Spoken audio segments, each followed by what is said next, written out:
Hai semuanya, hidup itu seperti roda, kadang di atas, kadang di bawah. Pernah dengar pepatah itu kan? Nah, pepatah ini sebenarnya punya makna yang dalam banget, apalagi kalau kita kaitkan sama perasaan kita. Seringkali, kita terlalu gampang terbawa suasana. Kalau lagi senang karena sukses, rasanya mau terbang saking bahagianya. Tapi giliran gagal, dunia serasa runtuh, langit jadi gelap, dan kita cuman mau mojok nangis.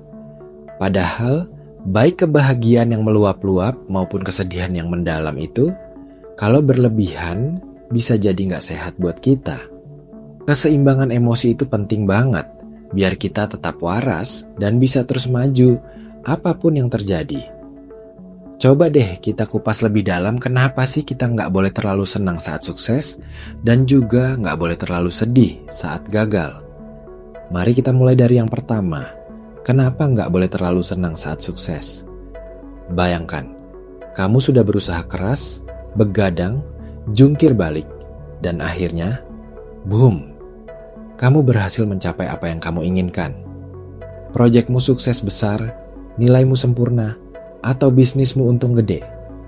Wajar banget kalau kamu merasa bangga dan bahagia. Siapa sih yang nggak senang kalau usahanya membuahkan hasil? Tapi, ada bahaya tersembunyi di balik euforia yang berlebihan ini. Pertama, keangkuhan. Saat kita terlalu mabuk kemenangan, kadang kita jadi lupa diri. Kita merasa kitalah yang paling hebat, paling pinter, paling bisa. Kita mulai meremehkan orang lain, lupa dengan peran dukungan dari teman atau keluarga, bahkan mungkin jadi malas untuk belajar lagi. Merasa paling jago itu bisa jadi awal dari kemunduran loh. Kita jadi stagnan, nggak mau lagi berinovasi karena merasa sudah ada di puncak. Padahal dunia ini terus berputar dan persaingan selalu ada. Orang yang terlalu percaya diri kadang jadi lengah dan akhirnya tergelincir. Kedua, ekspektasi yang nggak realistis. Kalau kita terlalu senang saat sukses, kita cenderung berpikir bahwa setiap usaha kita akan selalu berbuah manis. Kita jadi punya ekspektasi yang terlalu tinggi untuk masa depan. Ketika nanti ada kegagalan kecil sekalipun, rasanya langsung kaget, kecewa berat, dan jadi down. Padahal, namanya hidup nggak mungkin lurus terus. Ada kalanya kita harus belok, mundur sedikit, atau bahkan jatuh. Kalau dari awal kita sudah siap dengan kemungkinan itu, kejatuhan itu nggak akan terasa terlalu menyakitkan. Ketiga, ketidakmampuan mengelola risiko. Orang yang terlalu senang dengan kesuksesan, kadang jadi gegabah dalam mengambil keputusan selanjutnya. Mereka merasa beruntung terus, sehingga berani mengambil risiko yang terlalu besar tanpa perhitungan matang. Mereka lupa bahwa keberuntungan itu nggak selalu datang 2 kali. Akibatnya, bisa jadi investasi yang salah, keputusan bisnis yang ceroboh, atau langkah-langkah yang membawa kerugian besar. Padahal, sukses itu harusnya jadi pemicu untuk lebih hati-hati dan strategis, bukan malah bikin kita jadi sembrono. Keempat, melupakan esensi perjuangan. Sukses itu hasil dari proses, dari jatuh bangun, dari keringat dan air mata. Kalau kita terlalu fokus pada hasil akhir dan terlalu larut dalam kebahagiaan, kita bisa lupa dengan pelajaran-pelajaran berharga selama proses itu. Kita jadi lupa betapa sulitnya kita berjuang, betapa banyak rintangan yang kita hadapi. Padahal, justru proses itulah yang membentuk kita jadi pribadi yang lebih kuat dan tangguh. Kalau kita melupakan itu, kita jadi nggak menghargai nilai dari sebuah usaha dan bisa jadi mudah menyerah saat menghadapi tantangan baru. Jadi, intinya, senang itu boleh, wajar.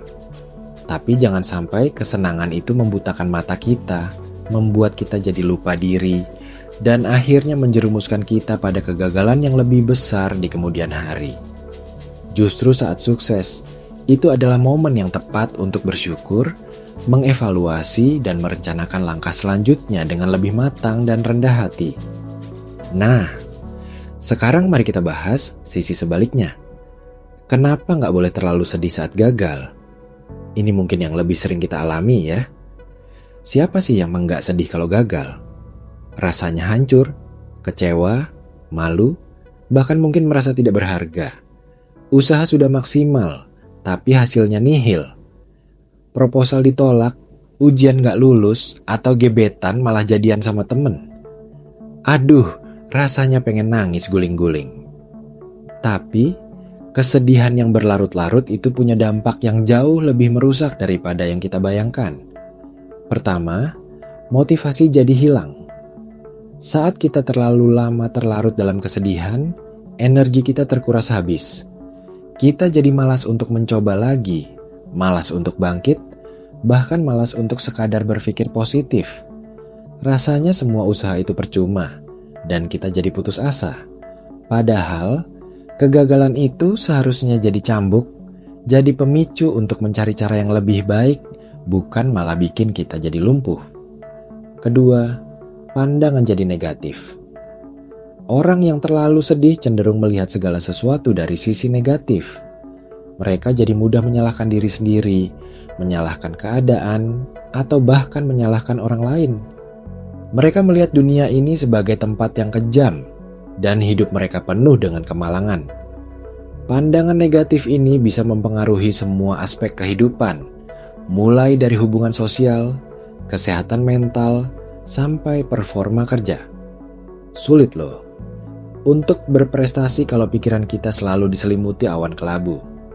Ketiga, kesehatan mental terganggu. Kesedihan yang berkepanjangan bisa memicu berbagai masalah kesehatan mental seperti stres kronis, depresi, atau bahkan gangguan kecemasan.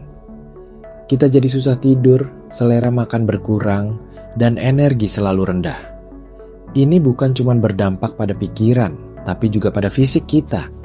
Tubuh jadi lemas, mudah sakit, dan imunitas menurun.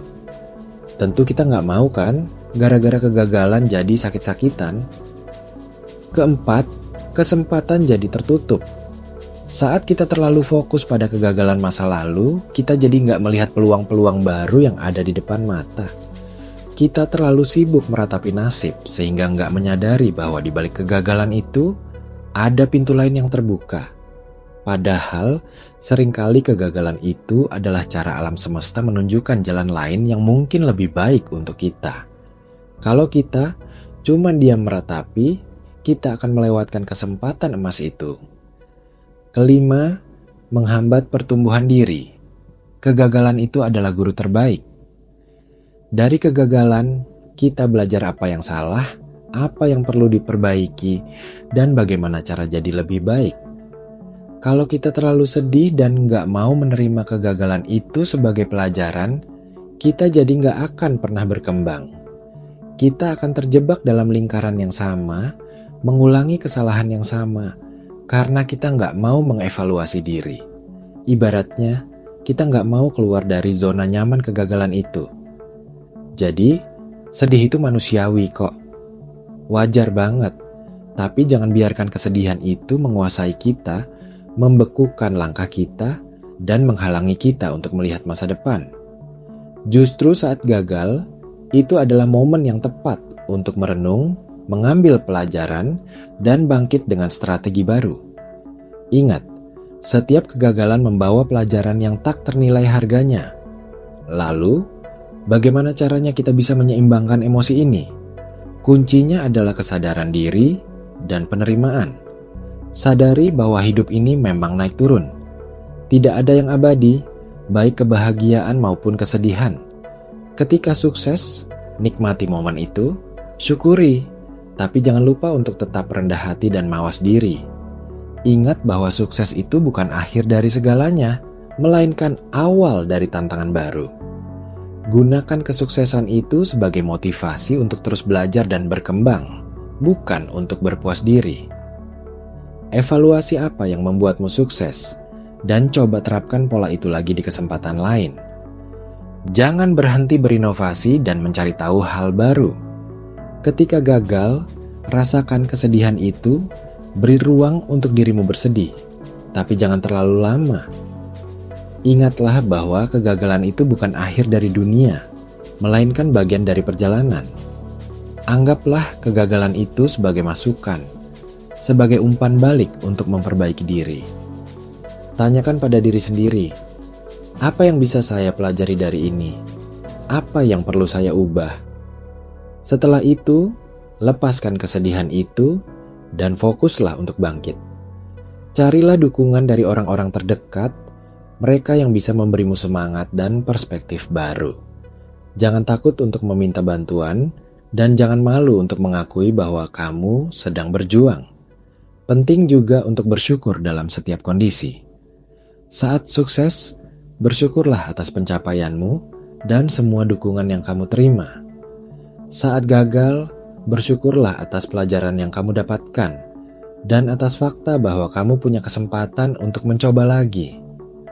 Bersyukur itu bukan berarti menutup mata dari masalah, tapi lebih kepada melihat sisi positif dari setiap situasi.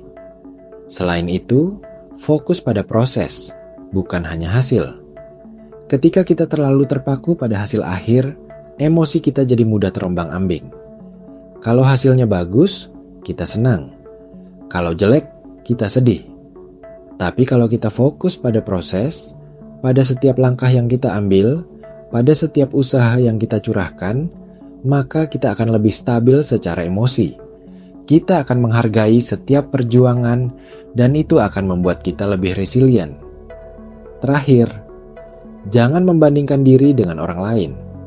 Setiap orang punya jalannya sendiri dengan kecepatan dan tantangan yang berbeda-beda.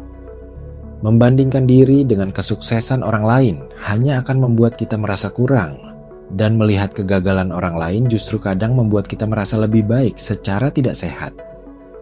Fokus saja pada perjalananmu sendiri, pada versi terbaik dari dirimu. Jadi, intinya, hidup itu tentang mencari keseimbangan.